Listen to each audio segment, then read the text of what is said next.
এটা আমাদের আকীদা, আমাদের নবী শেষ নবী, এটা আমাদের আকীদা। এই আকীদা যার না থাকবে সে কাফের হয়ে যাবে। কথা কি বুঝে আসছে সবার? তাহলে এক নম্বর একটা দৃষ্টান্ত দিলাম সূরা আহজাবের 40 নম্বর আয়াত। এই আয়াত থেকে জানলাম মুহাম্মদ সাল্লাল্লাহু আলাইহি সাল্লাম শেষ নবী। মুহাম্মদ সাল্লাল্লাহু আলাইহি সাল্লামের পরে আর কোনো নবী হবে না, হতে পারে না, হওয়ার সম্ভাবনা নাই। কেউ যদি সন্দেহ করে যে হতে পারে, বাস তার ঈমান চলে যাবে, সে কাফের হয়ে যাবে। দৃষ্টান্ত নাম্বার 2, সহিহ বুখারীর বর্ণনা 3535 নম্বর হাদিস।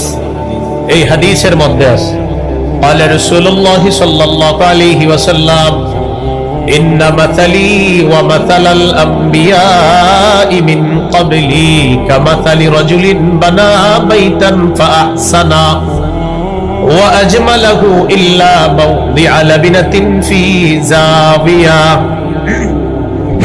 রাসূলুল্লাহ সাল্লাল্লাহু আলাইহি সাল্লাম বলেন, আমার দৃষ্টান্ত আর আমার পূর্ববর্তী নবীদের দৃষ্টান্ত এমন এক ব্যক্তির মতো, যে ব্যক্তি একটা ঘর বানিয়েছে, ঘরটি সুন্দরভাবে সাজিয়েছে। এটা একটা ঘর, সুন্দরভাবে ঘরটি সাজিয়েছে।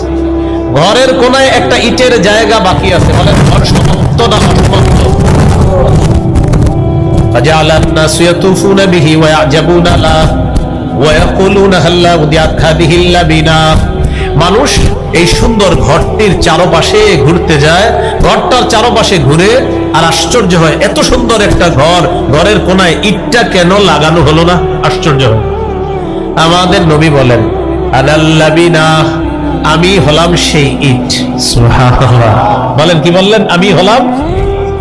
আদম থেকে ঈসা নবী পর্যন্ত আল্লাহ তাআলা নবুয়তের ঘর সাজিয়েছেন। একজন নবী বাকি ছিল, সেটা অন্য কেউ নয়, আমি। আমাকে আল্লাহ পাঠানোর মাধ্যমে নবুয়তের ঘরের সৌন্দর্যের সমাপ্ত আল্লাহ করে দিয়েছেন।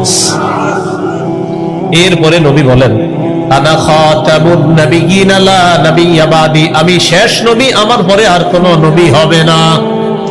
আমি শেষ নবী, আমার পরে আর কোনো নবী হবে না। তাহলে আমাদের নবীর পরে আর কোনো নবী নাই, নবী হবে না, হতে পারে না, হওয়ার সম্ভাবনা নাই। কেউ যদি সন্দেহ করে যে নবী হতে পারে, তার ঈমান চলে যাবে, সে কাফের হয়ে যাবে।